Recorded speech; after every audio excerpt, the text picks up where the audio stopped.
fine group of musicians play some good music for us. We do have cookies, tea, and water and lemonade and fruit. If you like, help yourself. You can bring it in if you want to do so. Then we're going to also have three short films that are excellent that I'd like for you to, hopefully you stay around and watch, and we'll have some discussion as well. One of them was Oscar nominated. Can you all see my shirt? Yes. Does anyone, obviously you see that I'm not trying to tell people my gender, but I don't feel the need to do that. But does anyone know the history? I know some people do, so be quiet. Do some people know what this shirt represents? I'm talking to the young people. That's everybody in this room, right? Younger than me. Anybody know? Raise your hand if you know what this shirt represents. You've heard of Dr. Martin Luther King? Young people, do you know what happened to him? Do you know where? Yes. Memphis. Do you know why he was in Memphis? Strike. That's right. What he was supporting? Who was striking? The garbage strikers. In fact, in February 1968, 2 were killed. Black men could not sit in the cab of the garbage truck. They could not sit in the cab of the garbage truck. So 2 of them, it was a storm, and they couldn't go in. They were denied entrance into a business. So they sat in for cover. They sat where the compactor was, and they got crushed to death. Something happened, freaky happened. 2 were killed. So Dr. King was asked to come down to support the garbage workers. Can you imagine taking off the garbage workers? Can you imagine that? The people that pick up our garbage, that's the last people I would want to make mad. They're the most important people, very important people. Now, so when the garbage workers went on strike, and you can add to this, Professor Holzer, if you want, if I leave something out. They went on strike, and this was the placard that they carried. It said, "I am a man." Black men did not want to be treated like boys. They were being paid little or nothing, $1 an hour. And they had wife and children. You cannot live off of that. So this was what they carried. We decided we wanted to be treated like men, not like boys. We wanted to be paid. And of course, it ended with Dr. King's assassination. Right after he was assassinated, they did settle the strike. They did settle the strike. So enough of my blabber. I'm going to go ahead and turn it over to our fine musicians. We have on saxophone, Mr. I don't know your name. Claire. Claire, I'm sorry. Claire, how are you, Claire? We have Mr. Give her a hand. We have Mr. Jason Terry, professional. Give him a hand. Welcome to Jefferson College. Lamar Harris is going to play brass for us. Give him a hand. You're a student of mine. I forgot your name. Gavin Luther. I remember it now. Gavin Luther, give him a hand. The jazz combo. Go ahead and start playing for us. Before you start, I'm so sorry. Quinny's doing it. No. Oh, Quenisha? Okay. This event is also co-sponsored by our Black Student Union, of which Quenisha is president, correct? And president of Phi Theta Kappa, right? Please stick around after the combo plays. It'll play for about 45 minutes. Feel free to come in and get some food as you like. We're going to be screening 3 films at the end of this. We've got 3 films to show. The Oscar award-winning short Hair Love, a documentary short that was nominated for an Oscar called St. Louis Superman, and the director and the star, Bruce Franks Jr., are going to join us via Skype. So you'll be able to ask questions, and we'll do a live interview with them. And then last up, actually here on our stage, we'll have Ariel Weber and her aunt. And her aunt was actually the first Black homecoming queen in Herculaneum, Missouri in the late 60s.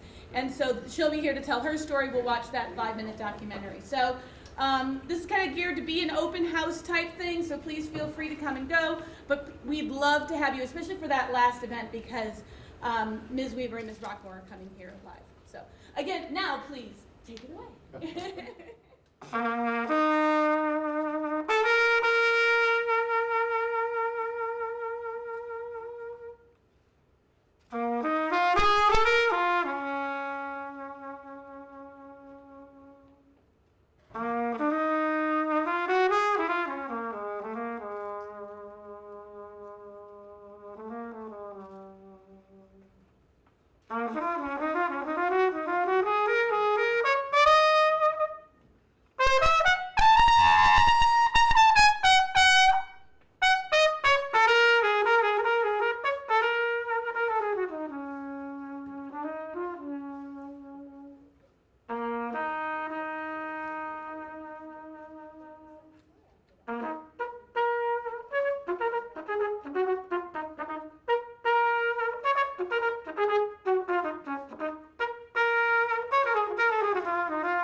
Good afternoon.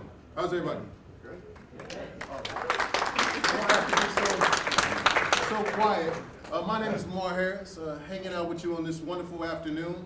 The style of music that we're going to do is kind of a pivot throughout the course of history for as African American music is concerned. A little bit of some of the things I just played were based off of actually some African rhythms, particularly from over in the Nigerian region. I'm a Fela Kuti fan, so I believe in a lot of the Afro beats and feeling the music of the ancestors, which is what jazz was technically founded upon. It grew up out of blues and out of the music out of slavery, and eventually just morphed into music that became dance music and popular music. One of the artists we're getting ready to do right now is one of my favorite band leaders. You're pretty sure you'll know the song once we start playing it. And if you can guess it at the end, there may be a prize, there may not be a prize. So sit back, relax, and enjoy.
pretty sure somebody knows the name of that. Say it one more time. Take the E train. Take the A Train. Made famous by Duke Ellington. Duke Ellington was a great jazz pianist, but also a great composer. A lot of people don't realize he actually composed music that was jazz-based, but also fit in different styles of music, such as even classical. He actually did a work called the Ellington Sacred Music, which actually was probably one of the few rare times that actually featured a great legendary gospel singer by the name of, that is correct. And he actually had to beg and like, come on, let's do an album. But she was a gospel singer. She's like, no, I don't do jazz. I don't do jazz. So he composed this whole work just once, just so he can be able to work with Mahalia Jackson. So Duke Ellington also was, he had a great band leader. He was a great band leader, but he also was a very interesting band leader. He would love to kind of like, you know, a lot of times, you know how you get, as the young people say, you know, like kind of like hate a little bit, you know, get a little hate on you. Tenor player would show up late. He'd go whisper to the other tenor player. He's down there talking bad about you. Said you can't play, you suck, your feet too big. I think you need to get up and play a little harder. Then he'll go down to the other tenor player. Yeah, man, he's down there just fuming about something. I think he's taking it personal how you playing. And he'll just be over there on the piano just laughing, and they just be playing. But he knew how to just pull out the best of people at the best of times sometimes to kind of keep that rivalry and that chivalry going, which is definitely important when it comes to African-American music. It's a conversation. A lot of times musicians get together, everybody's got problems going on in the world. But music is one of those common languages where we can speak about our problems and make our problems disappear for a small time. Is that all right? Y'all quiet in here. I know we're in a lecture hall, but y'all can feel free to talk back to me. We're gonna flip this in. We're gonna keep it straight. What you like? Whatever you want. Okay. This next composer that we'll do, we're enjoying ourselves up here. This next composer that we're gonna feature is actually a great pianist. He wore this funny little hat, would get up and dance around the piano. They just be looking at him like, what in the world is he doing? But when you listen to him play, it is some of the most creative playing and some of the most intricate choices of note selection and rhythms that he would use. This is Blue Monk by Thelonious Monk.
If my granddaddy was still on this earth, he'd be like, that has some blues in it. I love the blues.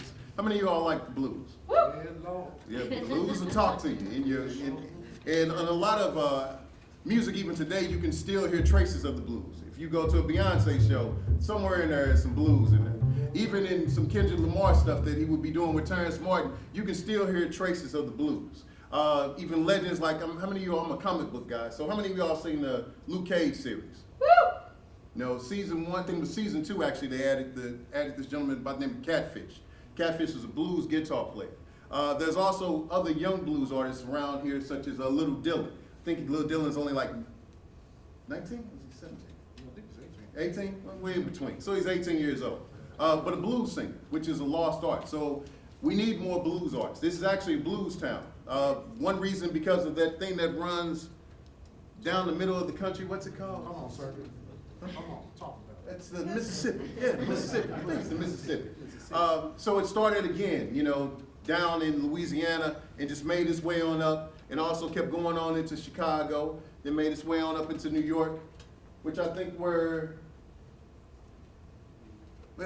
have to come back down. Let's pause back in St. Louis. Let's actually go to the other side of the water. Come on now. Anybody remember this guy? He was a trumpet player, has a place called the House of, not the House of Blues, but the House of Miles over in East St. Louis.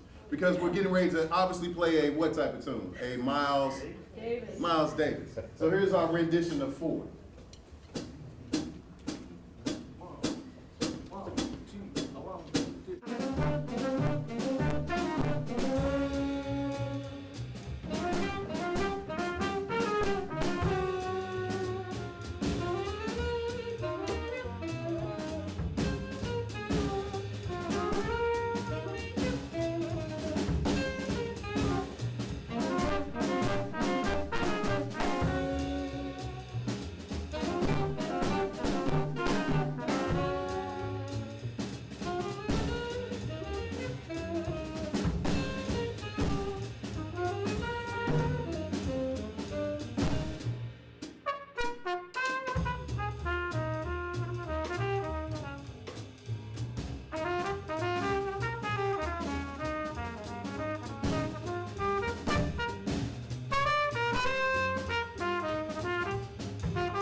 we're gonna call an audible here. Are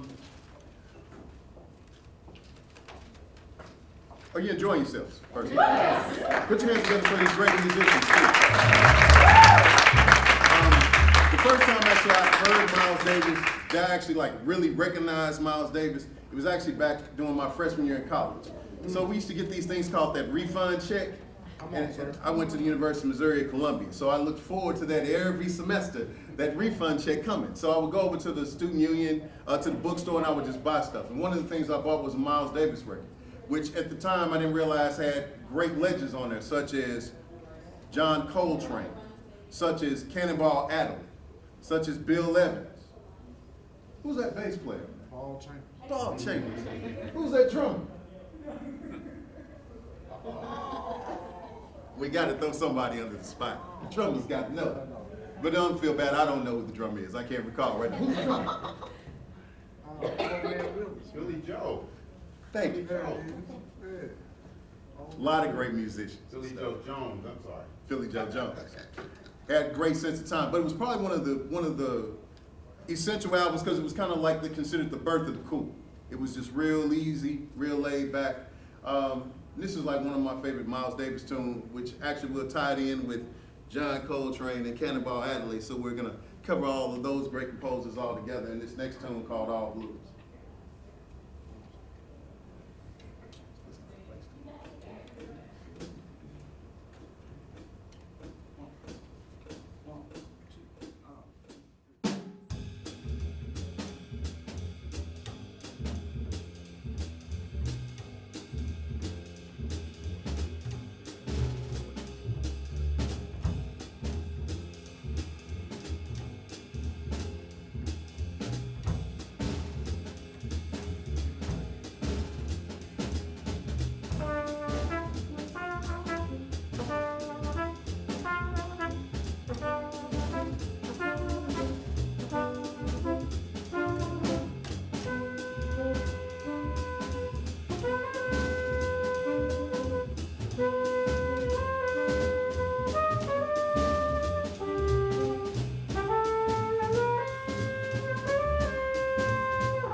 Yes. I made a mistake, a rare mistake.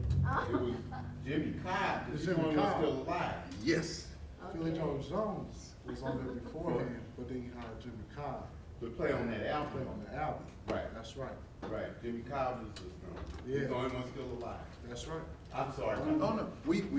Oh, no, I didn't, honestly, I just, no, I forget. All these things slip your mind. How many of you all heard, like, you heard the blues, you heard the jazz, you heard a little bit of New Orleans flavor in there, you heard a little hip hop? A lot of times people say jazz is dead. Jazz isn't dead. Jazz is one of the few things that evolves. Jazz can attach itself to gospel, jazz can slide itself into classical, jazz can slide itself into Latin music, jazz can slide itself into reggae, jazz goes wherever jazz feels like going. That's right. What's next on our agenda? We spoke of John Coltrane. I think we'll do a John Coltrane too. John Coltrane, again, I got exposed to him through Miles Davis. He was a very studious tenor player. Spent a lot of time practicing. Spent a great deal practicing. But he was very articulate not only in his playing, but also in his thought pattern of making different notes come to life. He would do these crazy patterns and just know scales up and down and know how to maneuver through the patterns like with ease. This is one of his famous tunes called Equinox. So we hope that you sit back and enjoy it. And is this the last tune? Oh, this needs to be the last one? Well, you said it was 12, it's already 12:50. Oh, it is? Oh. Yeah. Look Time at flies that, by look quick. at that, Lord. We can do one more. It's all good. So we want to do that, we want to do something else. I know, right? You wanna do- But before they go into our last tune, we just, as on behalf of the college, we want to thank you guys again for coming. Can we give them a gigantic round of applause?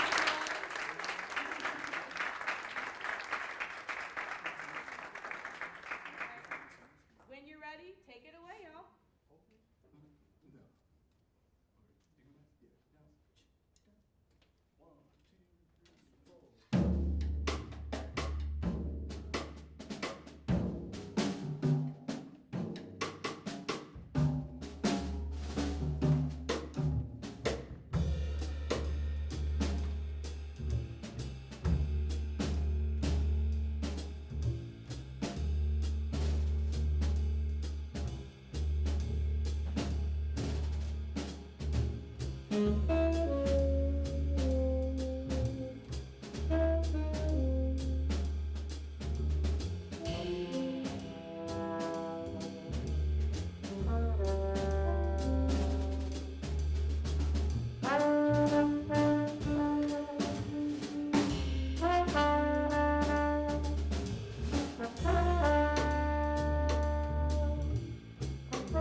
together for Claire on tenor, Galvin on drums, and Paul on bass.